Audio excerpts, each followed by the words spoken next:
Welcome. We are honored to have you listen and participate in these dialogues produced by the Cora de Bratza Foundation. To learn more about the foundation and about how you can help us in our mission of unearthing untold stories of moral energy, visit virtuesofpeace.com. There, you can access show archives, show resources, visit our Etsy shop, and support us with a donation. virtuesofpeace.com.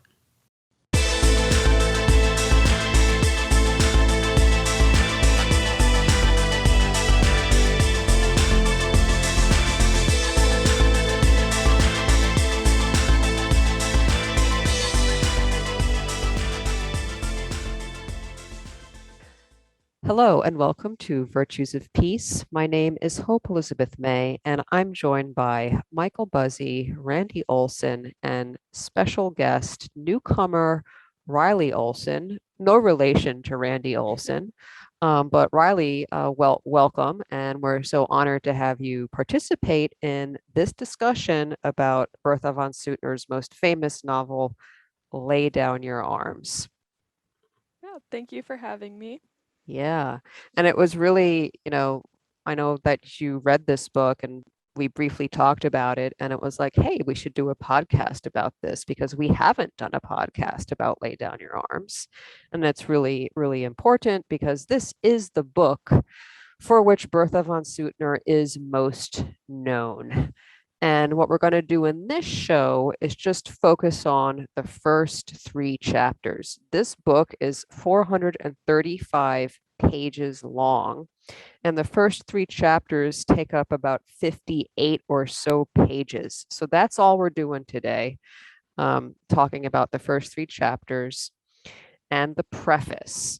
Before we do that, I want to divert the listener's attention to the show resources page at virtuesofpeace.com. And you can find a PDF of Lay Down Your Arms. But what's also extremely useful is this very short article from 1906 that Bertha wrote. It's called How I Wrote Lay Down Your Arms. And in that, she discusses the process of how she came to write it, the difficulty she had in publishing it. And at several times in this article, she says that, look, this book, writing this book, made her become a peace activist. This is something that we've talked about on the show before. And so just very briefly, Bertha had been writing and publishing before she wrote Lay Down Your Arms. And the book that she published right before Lay Down Your Arms is called Das Maschinenzeitalter, which means the machine age. And she published that originally under a pseudonym, Jemand, which just means someone. Because she knew that if she published it under her name, a female name, philosophers and scientists would not read it. And it really is a work of philosophy. And we at the Bertha von Suttner Project have translated that into English, and we will be bringing it to press in the next year or so. It's a really awesome book. So Bertha had already been an author, and she learned about the peace through law movement in midlife. And as she says in this 1906 piece that's on our show resources page, she was just sort of blown away that there was an organized peace movement, and she felt that she had to do something for the movement. And what can she do? She can write. And so she decided to write this book, Lay Down Your Arms. And this book just led to all sorts of experiences and encounters. And as she explains in the 1906 article, it really caused her to organize and to create the Austrian Peace Society, which she presided over. She was the founder and president of the Austrian Peace Society. So you can see that she writes this work of historical fiction, and then it like makes her into an organizer, and she's going to these conferences and she's discussing things with diplomats and foreign ministers and so forth. So this is the book that begins that organizational process. And again, I highly recommend this short piece on our show resources page, How I Wrote Lay Down Your Arms. So the book Lay Down Your Arms, the German is Die Waffen Nieder, and there's a subtitle, and it's Lay Down Your Arms, the autobiography of Martha von Tilling. And that's really important. This book is an autobiography of this fictitious person named Martha von Tilling. And before we get into it, this was translated into English for the first time in 1892. So it was originally published in German in 1889, translated into English in 1892 by Timothy Holmes. And that is such a fascinating story. The translator himself is a surgeon. He was the editor of Gray's Anatomy. And so he was part of the London International Arbitration Association, and that entity, the London International Arbitration Association, is extremely important in the sort of awakening of Bertha to the organized peace movement. She sort of learns about that group, and she gets a pamphlet from them, and anyway, Timothy Holmes is I think he's like a vice president of this arbitration association. He is the one who translates this from German into English, the story in itself. On our show resources page, we do link to the Wikipedia page, but it's amazing because nothing on his Wikipedia page says anything about him translating Lay Down Your Arms. It's all about like him as a surgeon doing Gray's Anatomy and so forth. So again, this is like fragmentation, these silos that exist, and perhaps one of us can update that Wikipedia page. But I know, Riley, that you were sort of greatly impacted by some of the sentences in the preface to the second English edition, which is published in 1894. And I was just wondering if you want to share some of those passages and discuss them a bit. Yeah, absolutely. So this particular quote from it, which I think is really important to keep in mind, like the whole time reading through this book. So Timothy Holmes says, "It is hoped also that the enlarged circulation of a work so graphic and written by one who has so thoroughly studied the real aspects of war, as seen by those on the spot, may lead not so much to sentimental emotions and vague protests as to a businesslike discussion of the means by which the resort to war may be at any rate rendered more and more infrequent." And I find that incredibly important, particularly that he wants it to lead to a business-like discussion, because it's easy to say, oh, war is bad and we all wish that it couldn't happen anymore. But the point of this book being, how do we engage in a conversation that will actually lead to war becoming less infrequent? Like, how do we get into that and actually look at it instead of just having these vague protests and like explosions of emotion? Yeah. And on this show, and actually I think we have a couple of shows from like a year ago, one of the watchwords or catchphrases of this movement was organize the world.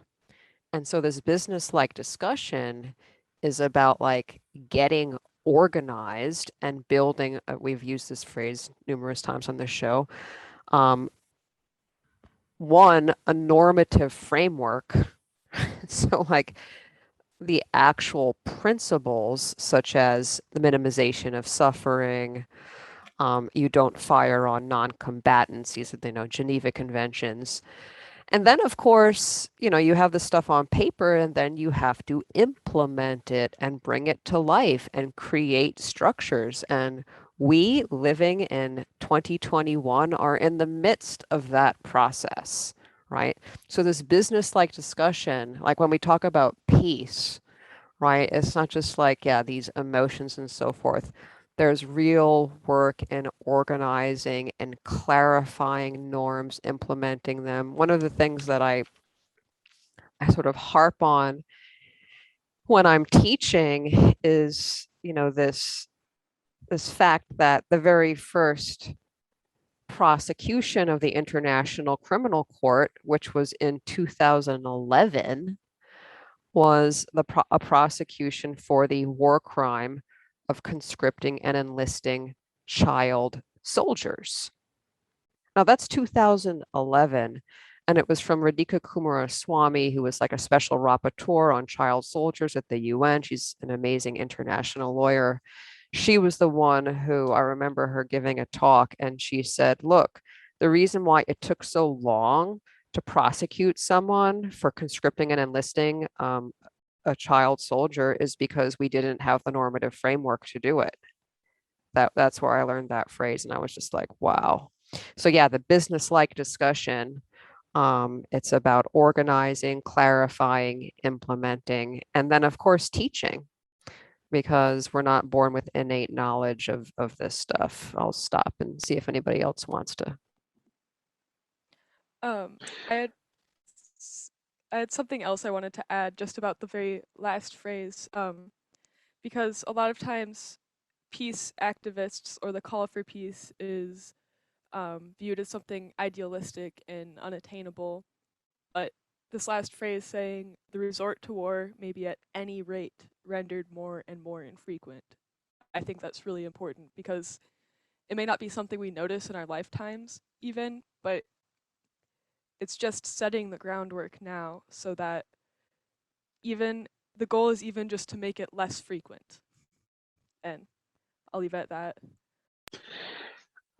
I'll jump in there.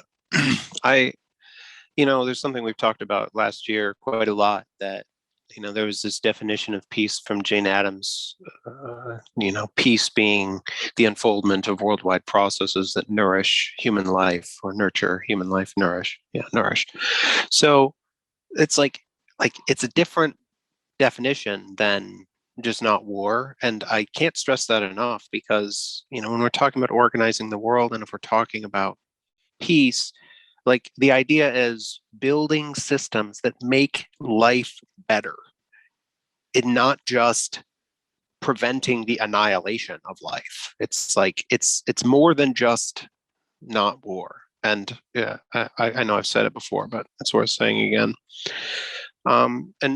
Before we get into the book, I just want to go through a quick framing of Bertha von Suttner's life, as to okay, who's this woman, and what is she writing this book about, and what's going on. So just real quick, she's born in 1843 in Prague into aristocracy, right? And I'm going to fast forward from there 30 years, because nothing exciting happens until you're 30 anyway. So she gets this letter in 1876, or she sees this thing in the newspaper, and she applies essentially to go work as a secretary for Alfred Nobel in Paris, and she gets the job, which is super cool. And I think that that's one of these major turning points, where this person goes from, a countess to, this is this pivot into this new stage of life. And so she's working as a secretary to Alfred Nobel, and we all know Alfred Nobel leads a tremendous life. And so there's this relationship to greatness early on. She comes and gets married in secret to this cool dude named Arthur, which I know eventually we're going to talk more about. But her and Arthur run away to Georgia as their marriage. They elope. And it's there that she does most of her writing. Right. So she writes Inventory of the Soul in 1883. And just to give you the image, right? Her, neither family really was terribly happy about this marriage. So they don't have any money, right? And so her and Arthur are teaching language and music to children as a way to get by. And they're doing little bits of writing, and that just generally speaking, imagine the shift, right? Of a person who's going and born into money and then gets kicked out basically and has to do different kinds of things for money. It's a world that we can all kind of sympathize with. It's a lifestyle anyway. So it isn't until 1885 that she even learns about the peace movement. Like this doesn't even exist in her frame of reference until 1885. And I know Hope at the beginning kind of laid out that she wrote Lay Down Your Arms in 1889, and it's not published in English for 3 more years. But it's like discovers peace movement and then immediately starts working on something in order to contribute. I think that that's a relevant detail. And by the time she publishes the book, she's made the rounds enough so that she knows who to talk to and knows how to become part of this scene. And she starts living this very different kind of life because for whatever reason, something about her personality has put her in a leadership position of the peace movement. Now, what does that mean? It's like when you think about a leader in a peace movement, what are they doing? Well, they're creating organizations all around the world locally, because this is before computers, right? There's no Facebook group. It's like you got to go somewhere and get people to organize. So she's one of these people who's going around and creating organizations and participating and attending these meetings. She's writing all the time, books, yes, also journals, peace journals, arbitration journals, stuff like that. And the main thing that I'm going to go into, well, I'm just going to mention it. It's really worth looking into, the Tsar's Manifesto, which is one of the main things that leads into the 1899 Hague Peace Conference. Her and her husband actively pushed for that for a few years. It was a constant, arranging public meetings, lectures, you name it. Get the Tsar to invite the world to have a peace, sit down and talk about peace at the table, make it happen. We've already talked a lot of times about what the 1899 Hague Peace Conference is, and she is a huge contributing factor to that moment. So after 1899, she's going around the world doing these lecture tours, continuing to write, continuing to do this leadership, this organization. And, you can picture it. You can see this is, going around on boats and carriages, organizing people around the world. Because again, before planes, before, mass automobiles, it's really important to think about that. So after that, though, it's trying to create a public awareness about the Permanent Court of Arbitration. We've talked about it already, but very important thing worth looking up. Permanent Court of Arbitration. What is that about? What does it mean? Definitely worth thinking about. Important contextual component here. She wins the Nobel Peace Prize in 1905. And her connection to Alfred Nobel is largely the reason why that prize even exists. It's a whole story. And she continues doing these lecture tours, and she does one big one in 1912. And in 1912, she writes her last book, The Barbarization of the Sky, which we've talked about a lot as well. And then she finally passes away about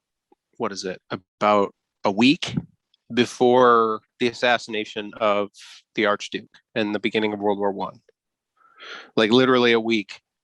So, this herald, this beacon of the peace movement gets, she passes away, and then immediately the world is plunged into the Great War.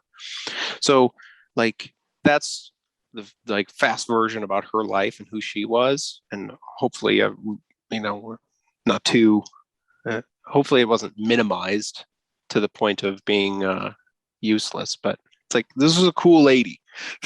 Indeed, cool yeah. lady. No, it's a really beautiful description, and I very much appreciate you pointing out this connection between her and the 1899 Hague Peace Conference. And again, that sort of underscores the stuff that I was talking about in the beginning, where in this 1906 article, she's like, look, I wrote this book in 1889, and then I organized this Austrian Peace Society. And of course, 10 years later is 1899.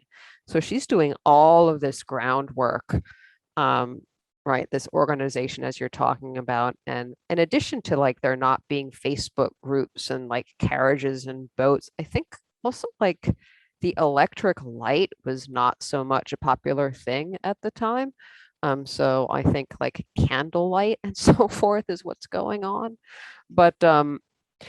But in any case, yeah, she's doing all of this work. And so when the 1899 Hague Peace Conference comes and she sees that Tsar's manifesto, and it's like, and there's articles about how he, the Tsar Nicholas II of Russia, had read Lay Down Your Arms, and he had also had read some Jan Bloch, The Future of War, and he had read these two things, and this inspired him. And so there are other narratives of why the Tsar calls this peace conference, like they couldn't afford to keep up with the military arms race, what have you.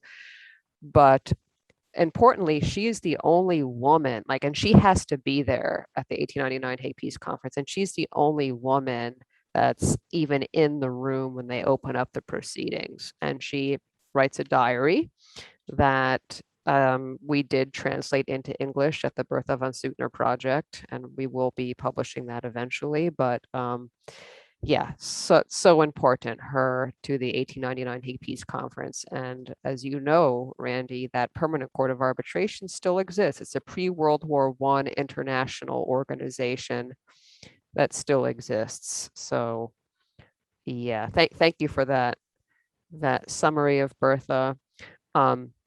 And so anybody else before we go into like the book and the characters and anything about the preface that anybody wants to add before we go into the characters? Michael, go ahead. Sure, thank you. Just to kind of connect Riley's reading of the preface with Randy's great description of Bertha's life and activism and her general importance, is that when the preface discusses this business-like discussion and these means by which the resort to war may be at any rate rendered more and more infrequent, in Randy's description, you can see that is what Bertha does. She's in a sense, she's networking, she's organizing, she's traveling around the world to inculcate these ideals of peace and organizing the world for these creation of international bodies that can then foster this environment. It's totally what she's doing. And with any great activist throughout history, that is a similar model that they follow, whether it is for the effort of peace or for civil rights or what have you, that you can just totally see it in her own endeavors. And I think that is an important connection to make as well. Yes, thank you for that.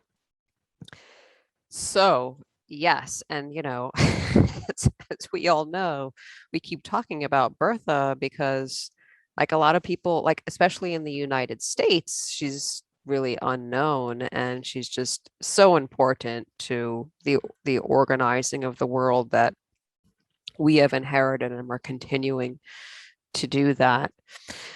So, all right, the autobiography of Martha von Tilling. So you have the main characters are, of course, Martha, and her maiden name, if you will, is Althaus or Althus. So she becomes Martha von Tilling.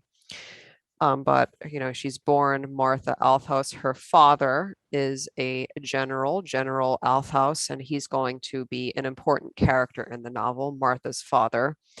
Count Arno Dotsky will be Martha's first husband.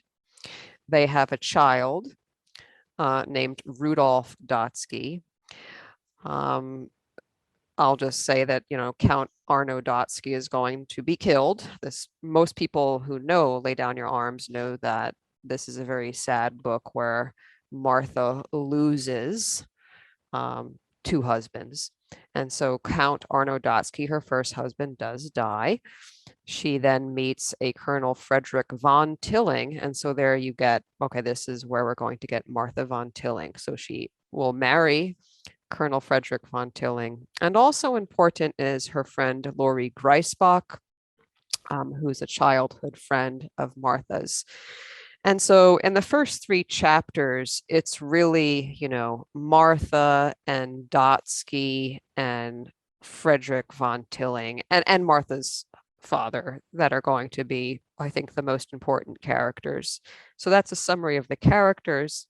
What's very nice about Lay Down Your Arms is that each chapter has a kind of, like subheadings for the various themes that are discussed in the chapter. And so chapter 1, the subheadings that you'll see, and again, you can download the PDF at virtuesofpeace.com. Girlish Days, my first marriage and birth of my first child, and my husband summoned to the Italian War of 1859. So these are the subheadings under chapter 1. And the very first sentence of the book I will begin with, because I think there's a lot in the first sentence, begins, "At 17, I was a thoroughly overwrought creature. This perhaps I should no longer be aware of today if it were not that my diaries have been preserved." I just, wow. So she begins this, she's reflecting. Okay. And I think she's like in maybe 40 years old or something like this when she's writing this book, but she's reflecting on her diaries. That's what this book is. And she begins the very first sentence, the very first page, the very first chapter with, okay, when I was 17, I was a thoroughly overwrought creature, and I wouldn't be aware of this if I didn't have my diaries. Now, this really struck me because in Bertha's memoirs, and I've talked about this passage repeatedly, and I've talked about this phrase repeatedly, this phrase, the red thread. In her memoirs, she says something like, because I kept diaries, I became aware of a red thread of the peace movement, that it's not just like these disparate events and personalities and so forth. There is like continuous line of effort. And if I didn't keep my diaries, she says this in her memoirs, if I didn't keep my diaries, I wouldn't be aware of that. And before, she goes on to say, before I kept my diaries, it was like politics was all of these like random events. But because I started keeping a diary, I could see this continuous line of effort.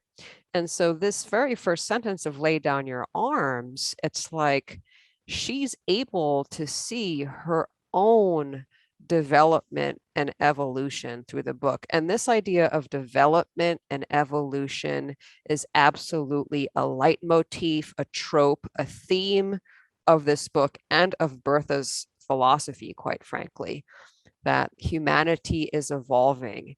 And that in this book, you see her personality evolving. And so the very first sentence is sort of marking that, okay, at 17, I'm immature, I'm emotional, I'm sort of like ignorant and childish. And so, yeah, I think I've said my piece about that, but the diaries that she's reflecting on become extremely important to the narrative of the book. And so she keeps them she refers to them as her red volumes. She has these red diaries that she's reflecting on and then writing this book when she's in her 40s or so. And so, Riley, I know that also you had some passages in this chapter 1 that you wanted to talk about. So over to you. Yeah, so going back to what you said about the very first phrase in like the heading for this chapter is "Girlish Days," and like you said, the red thread of the peace movement. She's kind of tracking these childish thoughts and growing up throughout the book and like intellectually, and so it starts with her. She describes like as a child she had all of these like grandiose ideas about war and like the honor in it, and that those kinds of ideas are represented a lot by her father and her first husband Arno, because her father is a retired soldier and he served under a General Radetzky, who he constantly refers to and is, telling all of these stories of back in his glory days, and is very excited for Arno, Martha's first husband, because he's going to get to go out to fight this new war and he's going to get a chance at glory. And so there's this quote from the first chapter. It says, "My father also was all on fire for the war. To conquer the Piedemontes would be only child's play." And in support of this assertion, the Radetzky anecdotes were poured out again. "I heard the impending campaign talked about always from the strategic point of view, a balancing of the chances on the two sides, how and where the enemy would be routed, and the advantages which would thereby accrue to us.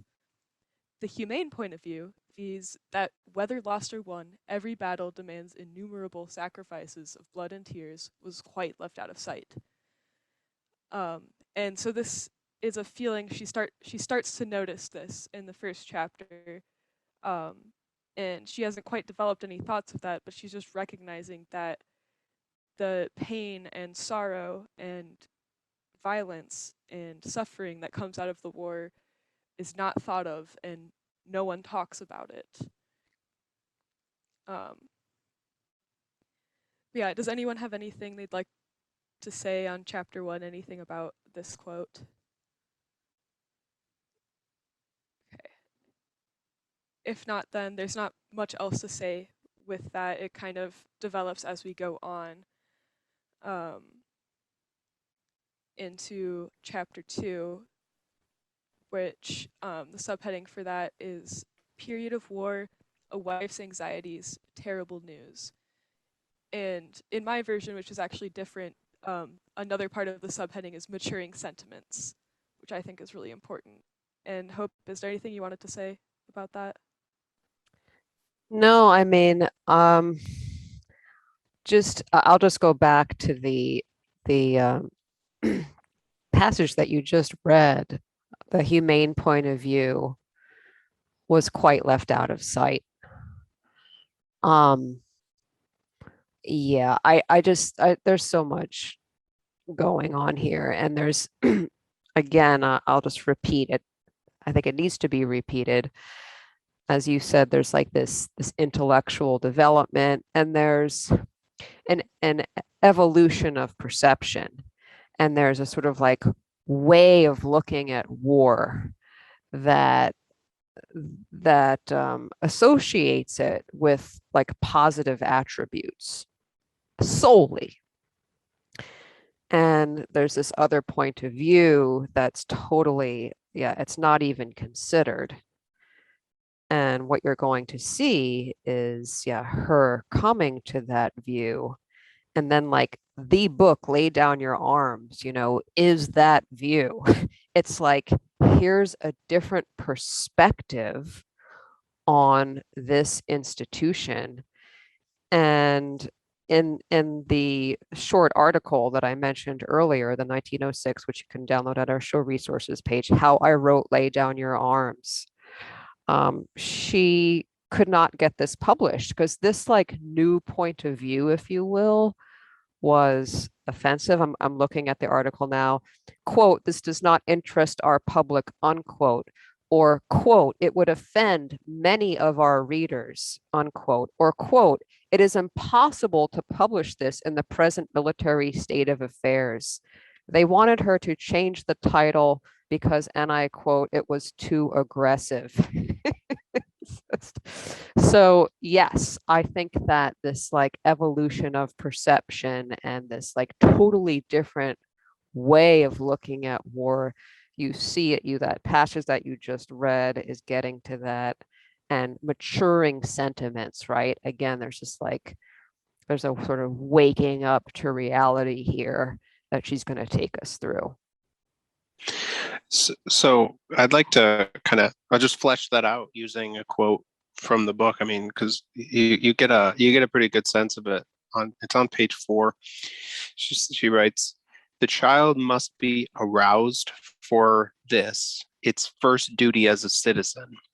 His spirit must be hardened against the natural horror which the terrors of war might awaken, by passing over as quickly as possible the story of the most fearful massacres and butcheries as of something quite common and necessary, and laying meanwhile all possible stress on the ideal side of this ancient national custom. And in this way, they have succeeded in forming a race eager for battle and delighting in war. So, like, that's like the frame of reference that where we would, like, the book kind of begins the narrative about war. It's like, okay, that's where we're starting. Yeah, thanks. I have Awesome. one too. Go for it. Yeah, another one that I thought really helps to spell this out on the page before Randy. And she's writing and she says, quote, "Can there be a more glorious death than that on the field of honor, a nobler immortality than that of the hero, question mark, hero meaning that of the soldier." And it really just helps to frame where Bertha's character is in the first chapter. And she even goes on to write in the first chapter that being killed in this way or serving in armed conflict is kind of this highest state of being for a human, for a person, which I find very interesting to contrast with Aristotelian philosophy when he writes that, you reach your highest state of being or that which is closest to the gods by engaging in reason. And it's like reason is hijacked by a system priming individuals towards war and then replacing it in this like subterfuge sort of way with this violent thing that and falsely makes you believe that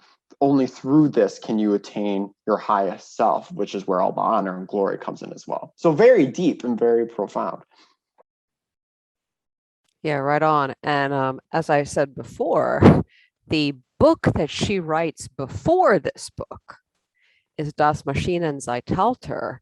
And like there, you really, like what that book is doing is she is writing from some point in the future. She doesn't tell us what year. And the narrator is reflecting on 1885 to 1886, various aspects of society.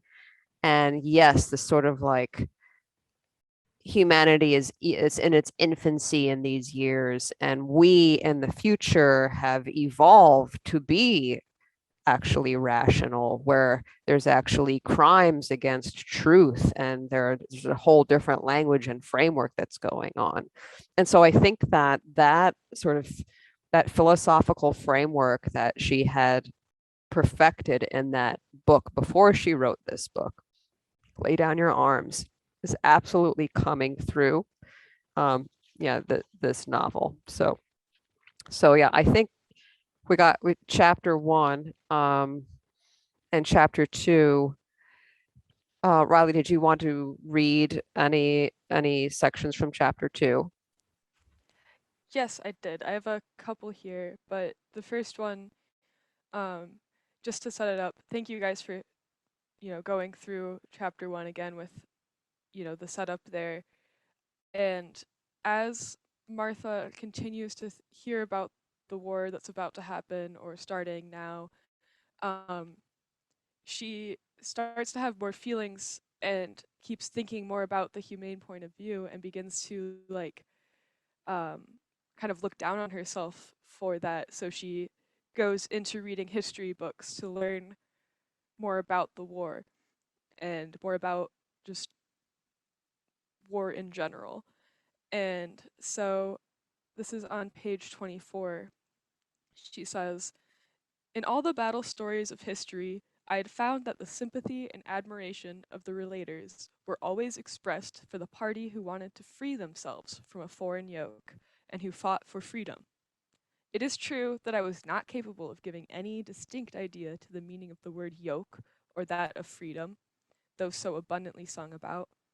But one thing seemed to me perfectly clear, viz. That the shaking off the yoke and the struggle for freedom lay this time on the side not of Austria, but of Italy.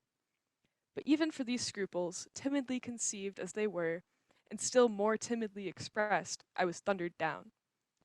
For here I was so unlucky as again to trench on a sacred principle, namely, that our government, i.e., the government under which one happened to have been born, could never result in a yoke, but only in a blessing, that any who wished to tear themselves loose from us could not be the warriors of freedom, but only simple rebels, and that generally and in all circumstances we were always and everywhere wholly in the right.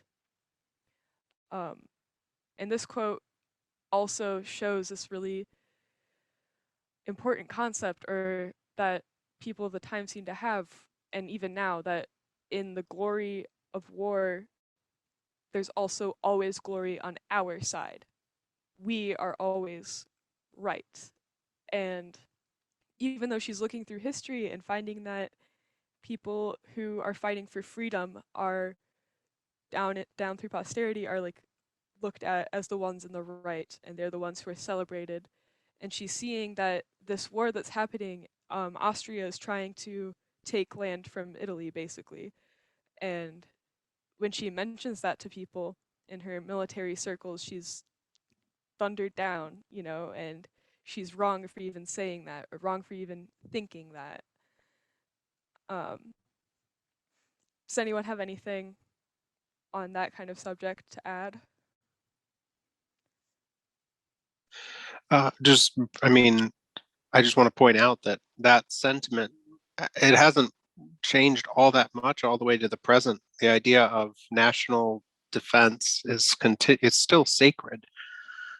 It's like the idea of national sovereignty is something that's still held to be like, you can't really object. If a nation wants to defend itself, then it can go to any means necessary. I think that's the exact language that's often used. And so long as you frame it as, oh, the bad guys are trying to take something from us, then you can justify a stance of national defense and thereby, have a recourse for war. And that's still what's going on. Like, same idea. Yeah, and I'll add one of our friends and allies in the spirit of history is Charles Sumner. And in his The True Grandeur of Nations, he uses this phrase that disturbingly was used by Rudy Giuliani, which is trial by battle.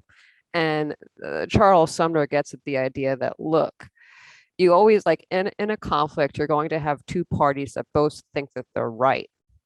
And like the quote unquote victor is the one who inflicts the most carnage. And so it's not any kind of rational resolution of the conflict. And this is a barbaric way of going about solving conflict. The other thing I want to point out is, Riley, you said, like, in your edition, so again, like, the subheadings for this chapter 2 is period of war, a wife's anxieties, terrible news, and maturing sentiments. So we said before, like, chapter 1, my husband summoned. So Arno is summoned to war, and a wife's anxieties follow with terrible news and maturing sentiments. And as you pointed out, Riley, she's, reading history. And this is something that we see happening in actuality. I think mentioned her before, Vera Brittain, who wrote a book called Testament of Youth. She was one of the first women, I think it was Cambridge, that got into Cambridge. And like, her brother, her fiance, and then a friend that they always palled around with all went to World War I, and they all died. And her sentiments, quote unquote, matured because she was like, what the F, and what is this institution? And she started to read history, and became involved with the League of Nations and so forth. But I think that, yeah, there's this interesting dynamic going on where, like, the husband is called away and there's this, like, anxiety and pain. And I like, we need to turn to something. And we've also seen it with, Evelyn Grubb. We've talked about Evelyn Grubb on the show and how she turns to read the Geneva Conventions as a way of processing this very like difficult reality. And so, yeah, I just wanted to make that point as well, that this reading of history is, yeah, part of the process of this evolution of sentiment and intellect. And this logic, there's like this illogic of war, right? So the maturing sentiments is also realizing that, you can't have both parties in a conflict. They can't both be right. It's like logically impossible. And that's also part of a maturing intellect, period. Bye.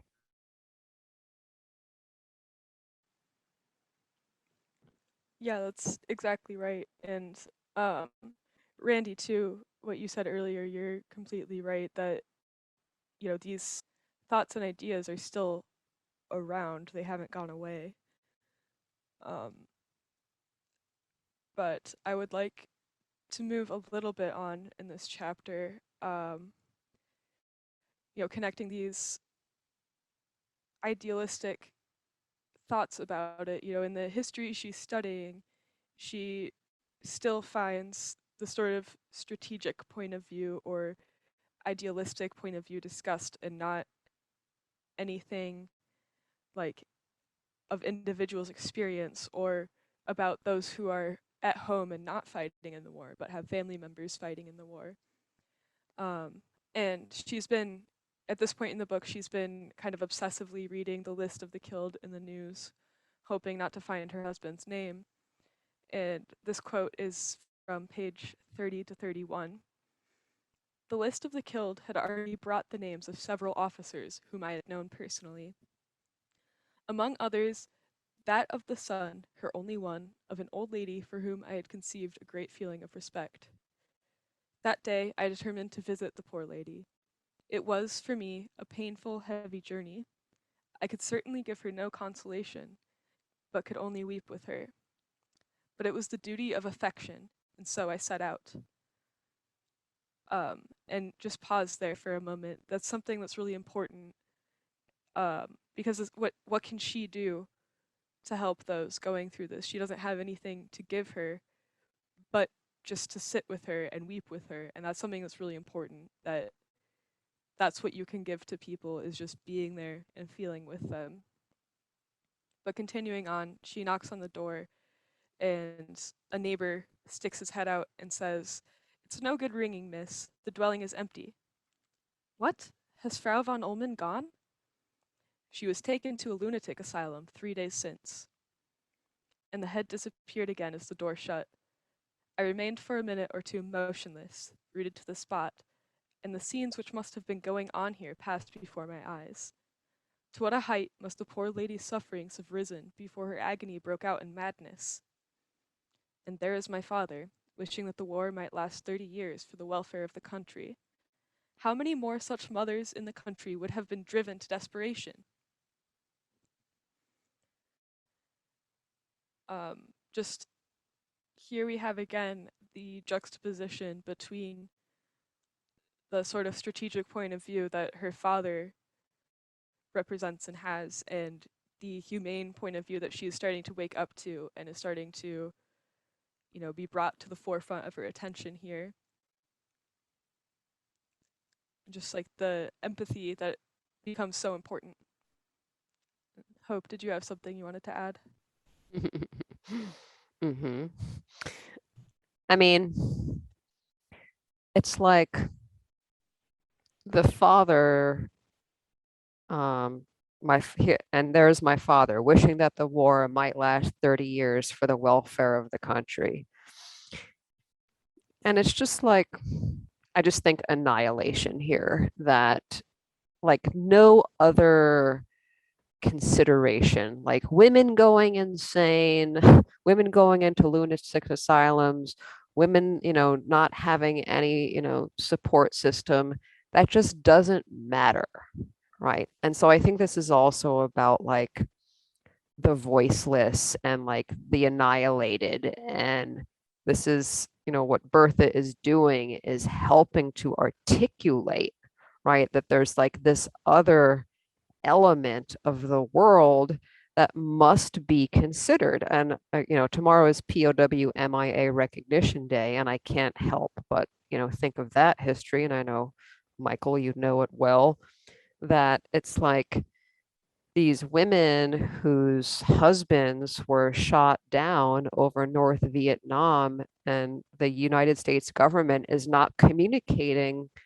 to them at all about, the status of their husbands, and like they just couldn't take it anymore. And so they organize and they start to agitate and demand that international law be complied with. And so I see like in this passage and throughout the book, there's just like this just it's like women don't exist, that like insane women, it's like it's not a big deal. And yeah, I just wanted to add that. I'll be quiet now. I think the comparison to POW MIA Recognition Day is a fitting one for this passage in particular.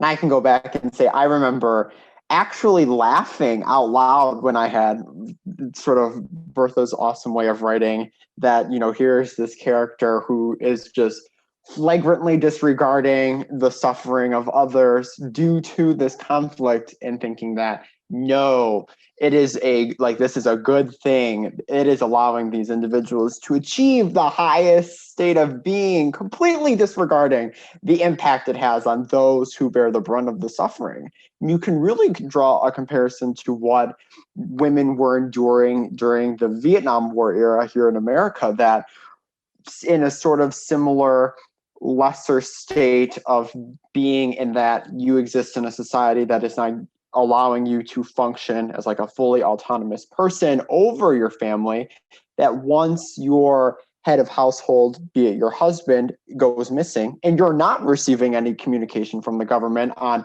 where they are, if they're a prisoner of war, if they're missing in action, that your responsibility to then care for your family is brought to the forefront, but you don't have access to the necessary tools in society to do that. And so then, to Hope's point, just continue disregard of those who are in a sense annihilated for this system that is, for whatever reasons, set in the time period, achieving glory to help meet the strategic needs of, the United States to win the Cold War, or whatever it may be for your given times, historical circumstance, that it just disregards the pain and the suffering that it causes for the individuals who are there on the home front to bear the burden, or on both sides, or all sides involved in the conflict, that the hurt and the suffering permeates and seeps into every facet of everyone who is being forced to reckon with the consequences of these armed conflicts. And in that in and of itself is, in a way, a violation of your humanity, and that, for one, you're not being recognized as this fully autonomous being with stakes in a political society in the Bertha's character sense, or in even Evelyn Grubb's sense in America in the 1960s, but also just on a more visceral level, that suffering being endured through the killing of these people is just, it's inhuman. Well, so the passage that Riley read, I mean, there's a good example of heroic humanity in there, though. Like, there's like the duty of affection or something. I forget exactly. Yeah, it was the duty of affection. And so I set out like this other framework where there's like a demonstration of heroism, but in a new way, where we have to really take people's value into consideration and act on it. And so, like, there's this other frame of reference that's just so clearly there that I know it's going to get expanded on as we move forward. But I just wanted to like stress that passage, or that sentence in the passage. It's like the power of presence and what we can provide to each other. like this other thing that humans are able to do, which has value, which has been underrepresented. Mm. I just want to add that I remember having a conversation with my husband, and I forget the exact language, but it was something, he said something like, men want to distinguish themselves. He said something like this, like you have to like distinguish yourself from amongst other people, and you have to like stand out. And of course, this is the way that, like, through military conquest and so forth, and um, heroism, etc., this is the way that that's the sort of way that you do it at this time. And this other way that you're talking about, Randy, this like being present and being, compassionate, does not have that kind of like social status thing going on, right? And I'll just leave it at that. Maybe it should, but it's just like, in the sort of scheme of society and like rank and reputation, like sitting with someone and being compassionate isn't really, yeah, amongst the sort of titles, if you will, that people are lusting after. And Virginia Woolf makes this point as well in Three Guineas. Goodbye. Well, like it does have a place, but it's barred off by the priestly class, right? Because like the tribe shaman, like part of the role, part of that archetypal, entry into society of that set of ideas is the spiritual needs of a person. And there tends to be a person who will sit with you and discuss or just be with you during certain kinds of moments. And there is certainly a place in society carved out for that, but it's definitely limited in the number of seats there. So I could Right. say more, but Cool. Yeah, thanks. So like tribe, would you say tribe shaman? yeah, like the medicine man, right? And then fast forward to like the minister or the person who's standing in front of the group leading the spiritual activity. Like there's always that figure, but there's only so many people who can be on the stage. Mm-hmm. Cool, thanks. Right, like there's this one person or small group of people who get to be the ones in charge of spiritual support. And so because of that, it's taken away from, like, it's now not just everyone can do it, or not just anyone can do it, but that's simply not true. And, this passage just show that, like, it's a duty that anyone and everyone has. Just to those around you, those you love, those who love you. It's just being there and being able to like bear witness to someone's pain or suffering is something that's really, really important. But on the subject of loss, further, just a bit after this, scene happens, Martha is visiting her friend Lori, and while she's there, Lori gets this letter and begins reading it, and she screams and drops it and begins to weep. And so Martha picks it up and reads it out loud, and it's a list of the dead, and near the beginning it's one of Lori's brothers has died, and so she's there to like witness Lori finding out about this, and she continues to read it, and it says, "I recognized among the dead faces of so many dear friends, and amongst others there is poor," here I had to turn the page, "poor Arno Dotsky." I fell unconscious on the floor.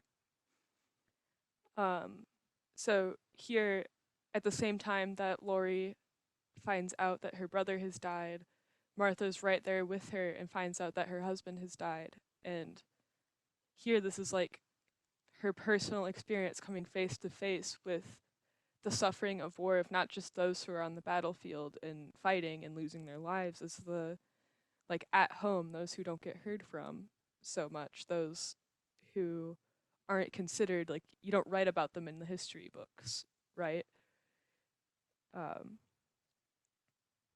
Yeah.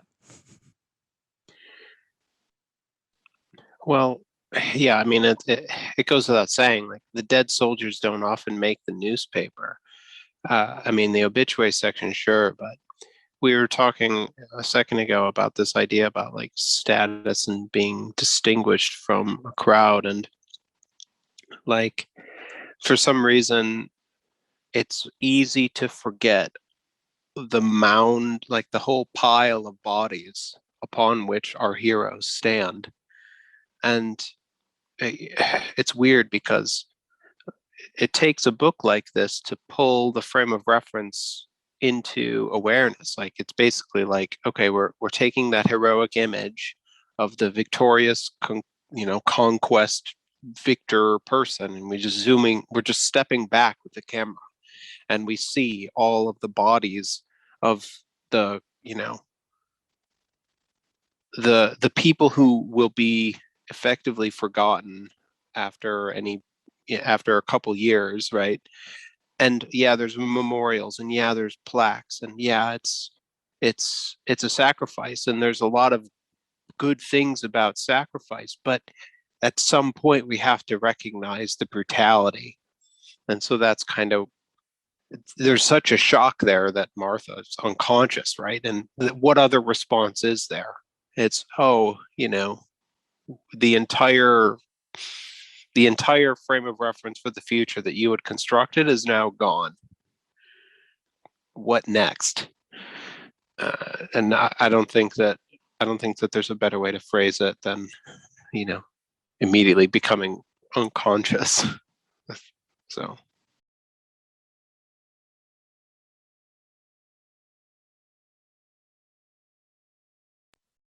Pause for thought. Yeah. And so she becomes unconscious, but then she begins to read even more. And so chapter 3, the sections are years of widowhood, re-entry into society, introduction to Baron Tilling, and manner of my husband's death. So as Riley knows, because I've discussed this with her, chapter 3 is my favorite of all of these chapters. And she mentions a new approach to history that Riley will talk about. She also mentions, and it will come up later in the book, Charles Darwin.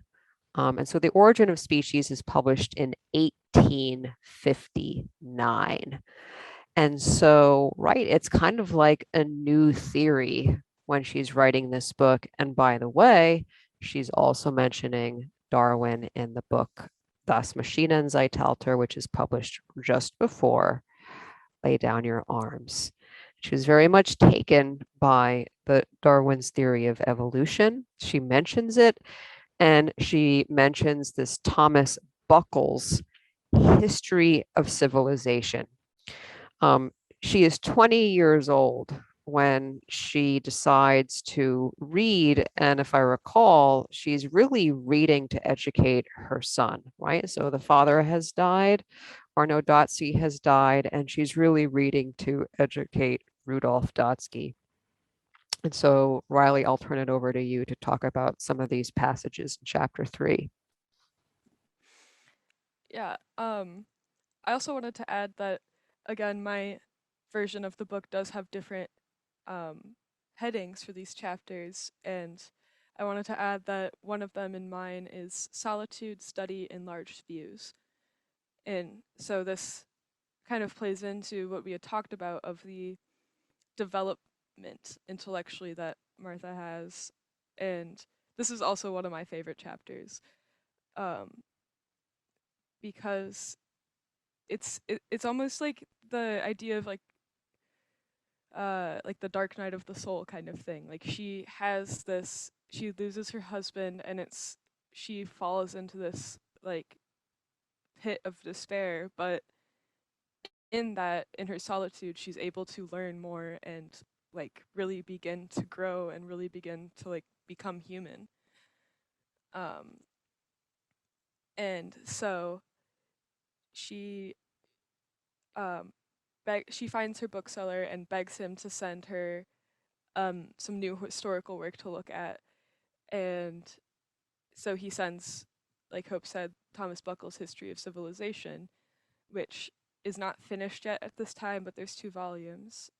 And on page 47, she says, "When I had read these 2 volumes and then read them again, I felt like a man who had dwelt all his life in the bottom of a narrow valley, and then, for the first time, had been taken up to one of the mountain tops around, from which a long stretch of country was to be seen, covered with buildings and gardens and ending in the boundless ocean." Which I love this quote for a couple reasons. The first being she reads the 2 volumes and then reads them again, which is something that Hope has talked about a lot. And that's so important is, you don't, it's like really becoming familiar with something, really beginning to understand it. You have to read it more than once. And she just does that on her own without being told to. And then she describes this feeling like almost of enlightenment, like for the first time being taken up to a mountaintop and really seeing all there is to see around her. And it's almost like she's explaining, a feeling of waking up to reality. If anyone has anything to say, go ahead. If not, I'm going to continue to more of what she says about this book. I mean, just a brief comment, not to drag this too far away, but your choice in words there was precise. There's a cognitive scientist named John Vervaeke who provides a really nice operational definition of enlightenment, which has everything to do with this passage. It's roughly speaking a way of breaking frame and seeing the world with fresh eyes, from a higher vantage point, fundamentally. And so, yeah, the metaphor in the book captures the idea perfectly. That's all. Thank you. So as she continues to describe her experience reading Thomas Buckle's book, she says on page 48, he lays stress on the fact that as society progresses, not only war itself, but the love of war will be found to diminish. That word spoke to my innermost heart. Even in my short spiritual experience, this diminution had been going on, and though I had often repressed this movement as something cowardly or unworthy, believing that I alone was the cause of such a fault within me, now, on the contrary, I perceived that this feeling in me was only the faint echo of the spirit of the age, that learned men and thinkers, like this English historian, and innumerable men along with him, had lost the old idolatry for war, which, just as it had been a phase of my childhood, was represented in this book as being also a phase of the childhood of society. And so, in Buckle's History of Civilization, I had found just the opposite of what I sought, and yet I counted what I found as all pure gain. I felt myself elevated by it, enlightened, pacified. Once I tried to talk with my father about this point of view that I had just attained, but in vain. He would not follow me up the mountain, i.e., he would not read the book, and so it was to no purpose to talk with him of things which one could only see from the top of it. There's a lot going on here. It's kind of a long passage, but first, it's really important that the feeling she had been having about, as we've been talking about this whole time, thinking about the, human side of war and this suffering and problems with it, she, in her military circle around her, because that's all the people she knows, she doesn't encounter this perspective like at all in her daily life. And so she feels really alone and like maybe there's something wrong with her for thinking this. But then when she reads this book, she finds that, you know, she says learned men and thinkers, like the people who are growing intellectually and considering these things are feeling the same way that she is. And yeah, I think that just that part is really, really important to acknowledge, that this, in her continuing to read and her learning, she doesn't find what she was looking for, but it's even better than what she thought she was going to find. And then also that her father, who again represents this, you know, the childhood of society idea of idolizing war and seeing it as not just a necessary thing, but a good thing. There's no point in talking to him about it because he won't read the book. And, you know, she continues the metaphor of, you know, she felt like a man who was finally brought up to the top of a mountain and could see, you know, the world around her and the vast ocean. You know, it's not going to make sense. Talking about that's not going to make sense to anyone who hasn't also gone up the mountain. They'll have no idea what you're talking about. And this is, again, kind of like, you know, different stories we hear about enlightenment and stuff. Like, you know, you can't explain enlightenment to someone who hasn't also experienced it. Yeah. Well, it's worse, right? Because, you know, this goes all the way back to, you know, Plato in the cave, right? It's not only that you can't explain it, it's that if you come back and start to try to explain it, you're now threatening the reality of the people who are in that space. You're a threat to their entire way of being, because, you know, you're presenting this new frame of reference and it forces them to change. And why would you allow such a thing to exist? You're because you're effectively like shaking the pillars upon which an entire life is built. And people don't like when you know, poke their uh poke their axioms, right? It's like their fundamental frames of reference. Yeah, And so it's one thing when you discover that on your own, and it's another when somebody's trying to push it in your face, right? That's all. I was just going to add to that. There's a reason why so many people hated Socrates. Yeah, I mean, he ended up being the kind of figure who transforms civilization that we remember for 2,500 years. But yeah, people at the time don't particularly like them, or didn't particularly like him. He had to, you know, Hemlock took him down pretty quick.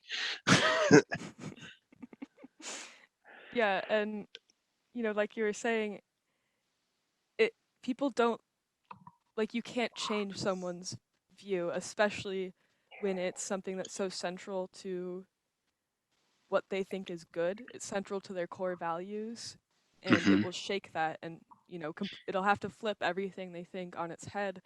And it's almost like you can't bring, like, you can bring a horse to water, but you can't make it drink. Like, you know, you can express your ideas to someone, but you can't make them understand it or even try to understand it. You can Well, bring and them the book, but you can't make them read it. well, there's technical reasons for this too, right? So, like in, you know, in neuroscience, you have reasonably overwhelming amount of information indicating that like half of our brain is responsible for exploring and taking in new information, and then the other half is basically for categorizing and organizing what we've got. And people live in the categorizing side almost all of the time. And so, like, the part of us that's doing most of our cognitive activity doesn't want things to change radically.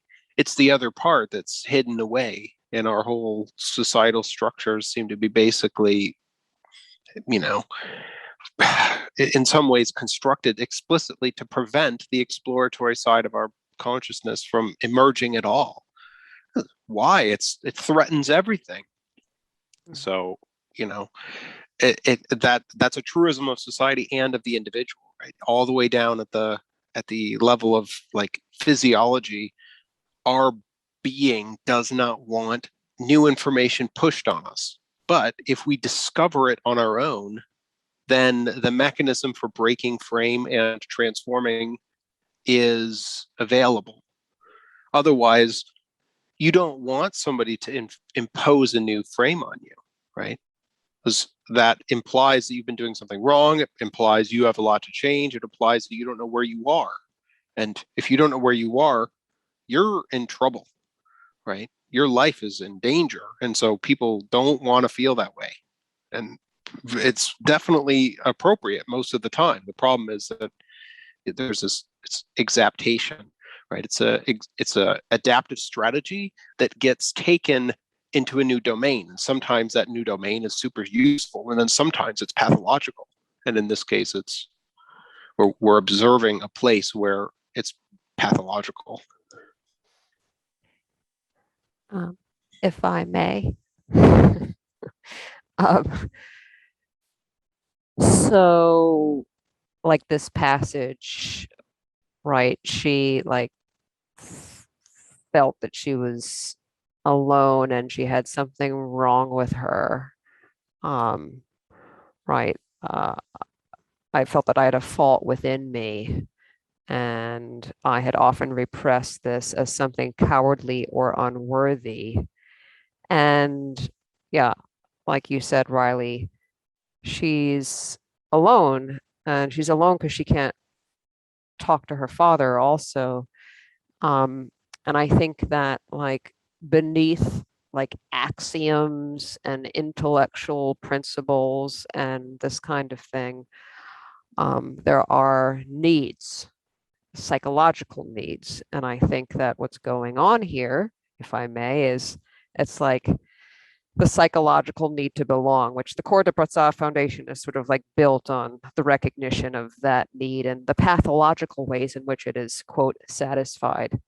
But clearly her father like has a sense of belonging. He's like you said, Randy, like this is his reality. And I just want to, as you say, Randy, put a different frame on it. That this is like he's attached to it because this is like satisfying his need to belong and safety and things like this. And Martha reads Buckle, and this is like a metaphysical thing that's happening when she's encountering Buckle. This is what I would call a genuine encounter, and it's a transnational and transgenerational fellowship, right? That there's an encounter and there's a transference of moral energy. There's something going on between Buckle and Martha, and she feels belonging. Like she feels like this is like a community, and she feels at home and safe. And the irreconcilability between her and her father is that they're feeling this belonging and safety from different sources. It's what you're saying. I'm just putting like a different vocab on it. And I think that, yeah, the need to belong and figuring out ways to do that don't harm ourselves and other people is something that we all have to work on to, quote, find peace, period.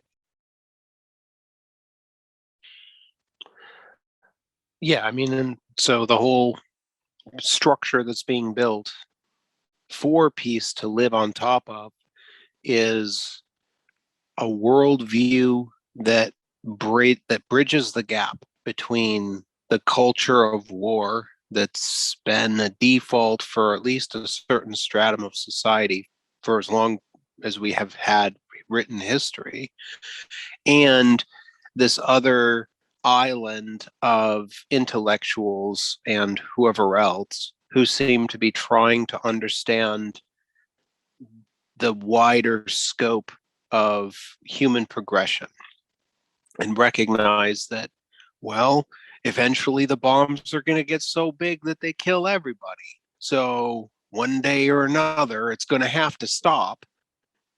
So, like, logically, there has to be some kind of big change in the way people approach their world and what values reigns supreme.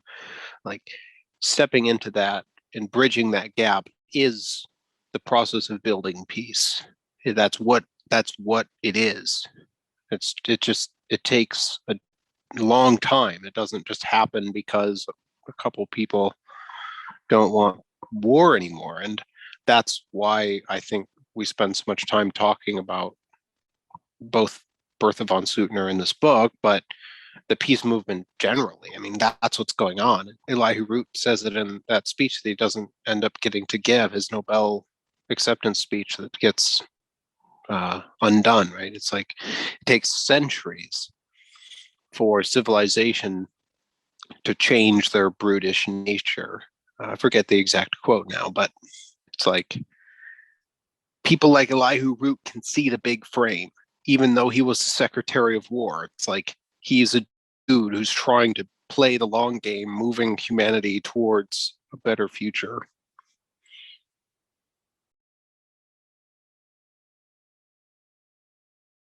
Right on.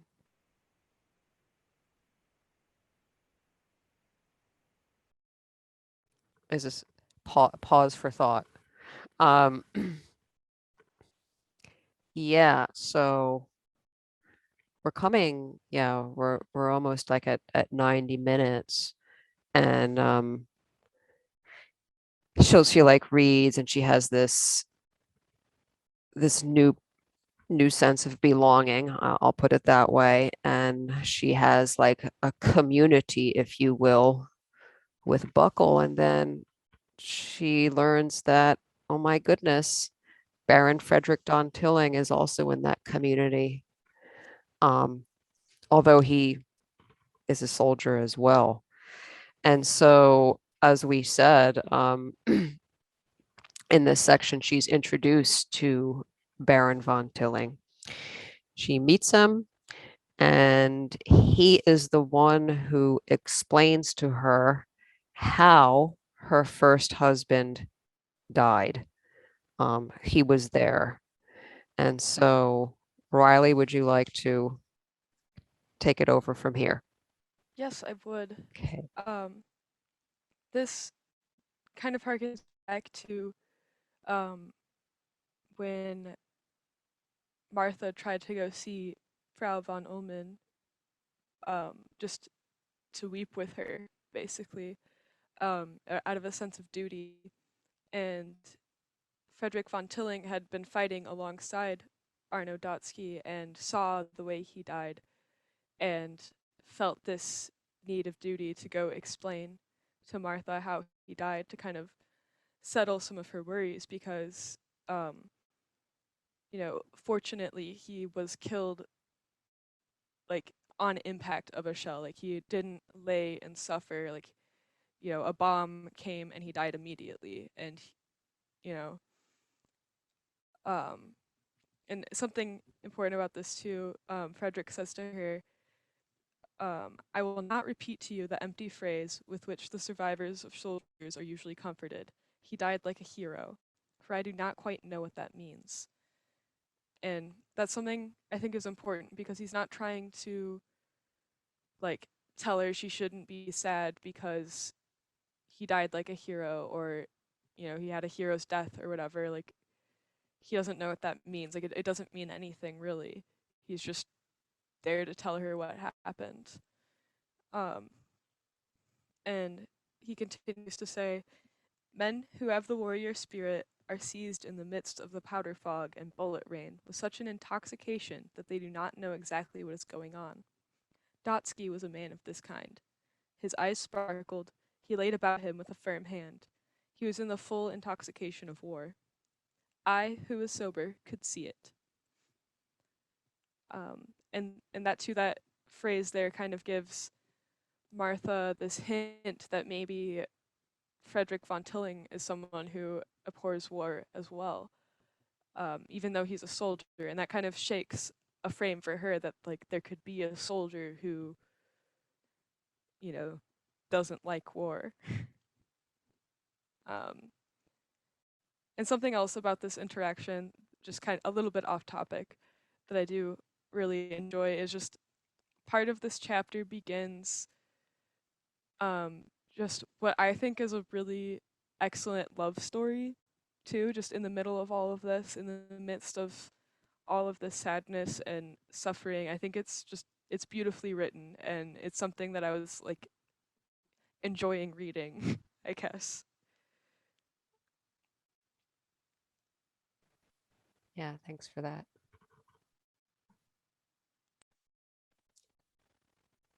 Anybody? So that sort of like takes us to the end of chapter 3.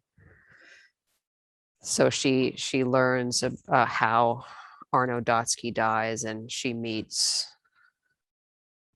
Tilling, and yes, the chapters that follow are the sort of dance between the two. But I think that concludes the discussion of the first 3 chapters, and as we always do, we'll just go around and see if we have any summary thoughts. If not, that's fine. And so, Michael, I'll start with you. Any final thoughts or not?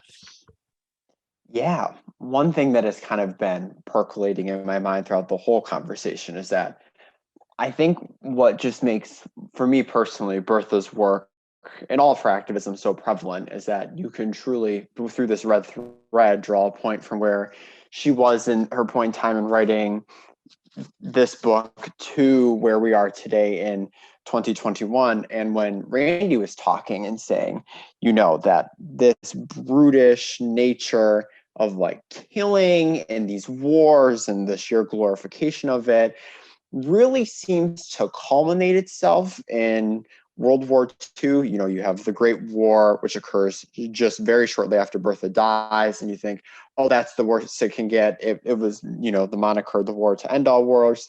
It really can't get worse than this. But then it does, and then all the brutality and just sheer devastation that resulted from that really seems to serve of, okay, is this the event? And then you have the 2 nuclear bombings. And so, as Randy said, the bombs can get so big to the point where it will annihilate all human life on Earth. So it's like, that's the point where you're at. And so do we continue to engage in this brutish behavior, or do we seek a different path? And I think the first democratically elected mayor of Hiroshima after the atomic bombing, Shinzo Hamai, says it best in his mayoral declaration of Hiroshima as a peace city after his election, that this process, these bombings, this whole arc that we have endured through this war marks a revolution of thought. And so laying the groundwork through individuals like Bertha and the slow percolation of these ideas, and having these 2 horrid atrocities in the 2 world wars that occur to really,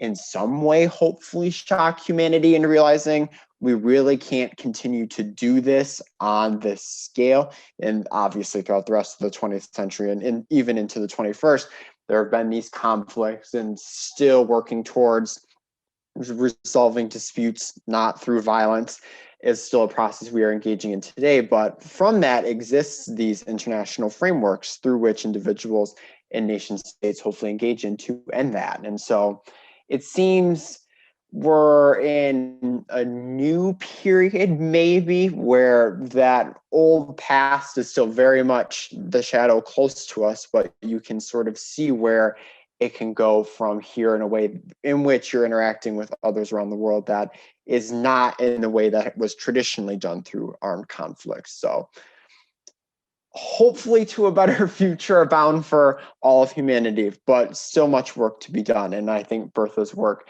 in all of her activism serves as a great touching point to, 1, educate yourself on the movement, but then 2, see the projection in which things have played out from her time into ours. And to just end, Riley, it was so awesome getting to have you on Virtues of Peace. Amazing job facilitating, and seriously, so much more food for thought as I continue on in my own personal growth and development. Thank you.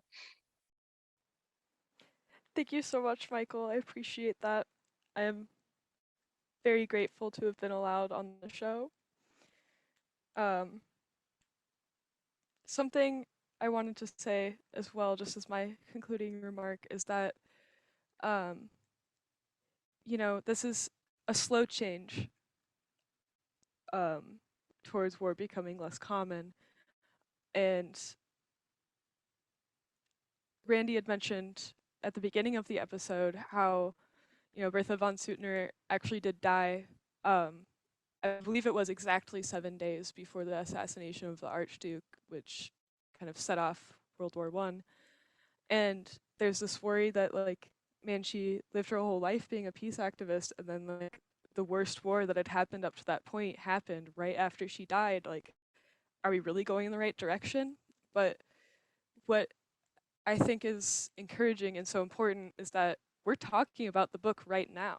Like, it doesn't matter that she died and then things kept getting worse. Like, right now, we're still using her work to move forward. And yeah, that's all I'll say. Thank you for having me today.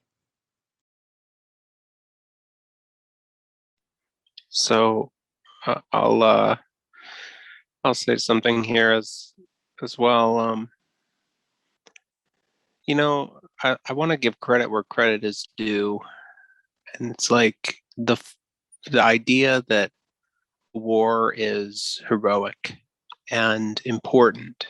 It's not like it's coming from nowhere, right? Like, it comes from somewhere.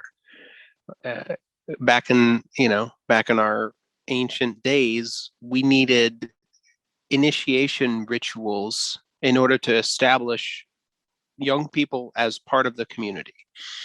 And one of the things that's always present in those is a willingness to endure enormous amounts of pain and the threat or, severe, like, serious possibility of death that a person needed to volunteer for, which, I mean, that's just part and parcel of initiation rituals. And the whole point of it is, if you're willing to suffer and potentially die for the community, then you're willing to go to the appropriate lengths to contribute to the community, and therefore you get, the accolade of membership. Right. So that's, like, not a new thing. That's an old thing, and it's a very important thing. Like, it's not trivial.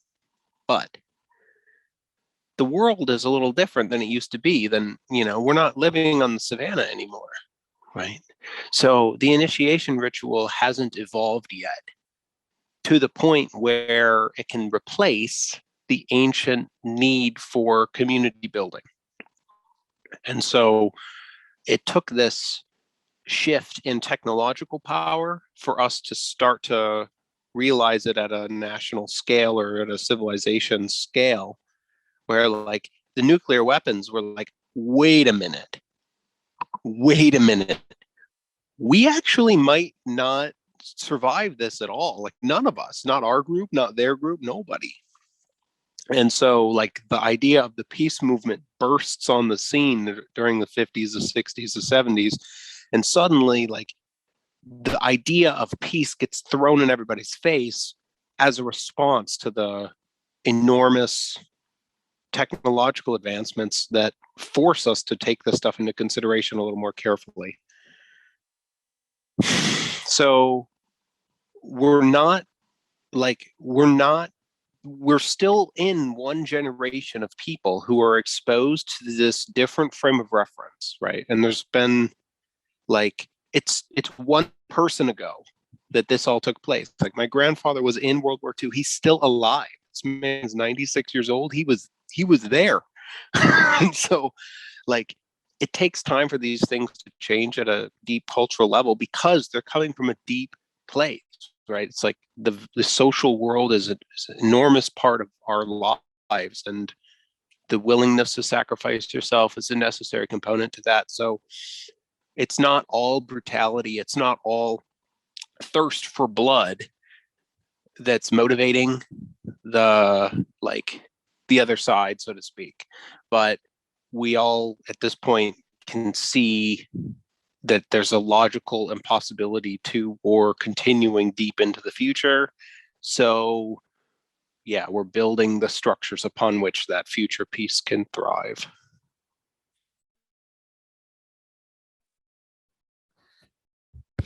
Thanks for that. I have so many thoughts in my head, and I'm just like nodding. I'm just nodding to everything that I'm hearing, and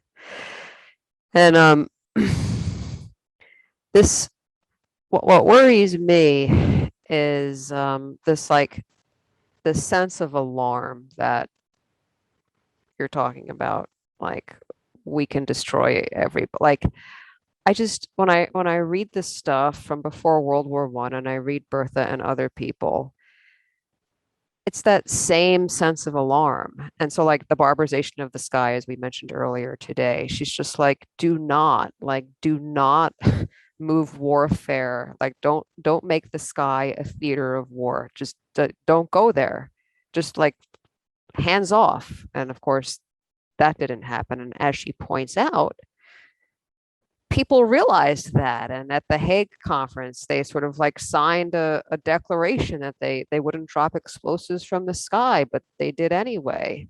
And so, what's concerning is the sort of like, it's almost like desensitization, right? That things are so horrible, and then we just accept it. Well, it's just the way it is. We're just gonna kill humanity. And there's a kind of, like, desensitization and detachment that that is concerning to me. And I'll close by just read like once again this 1906 piece that's on our show resources page, from which I have been reading throughout this show. It's just 4 pages. It's really awesome. I highly recommend.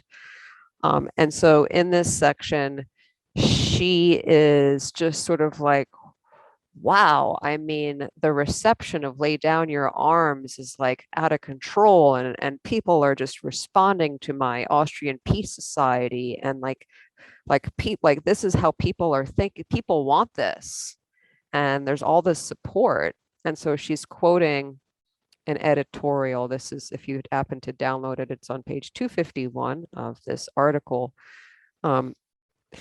So then followed this editorial comment on the idea, quote, because of the new instruments of destruction and the increased armed forces, war has been changed into a thing that ought to be described by another name.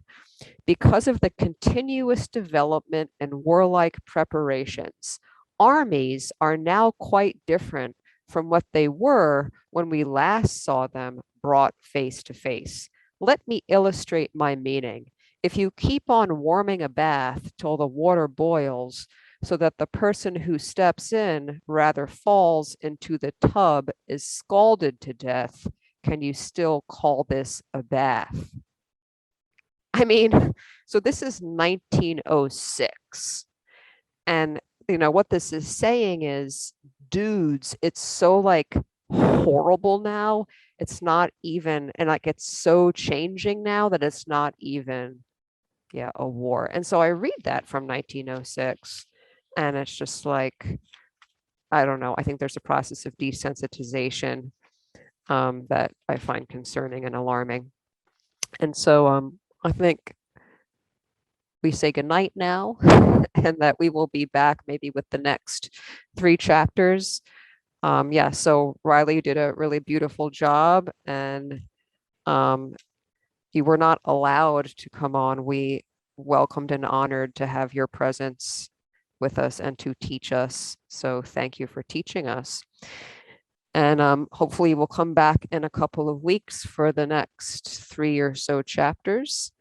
And you have been listening to Virtues of Peace. And again, check out our show resources page at virtuesofpeace.com.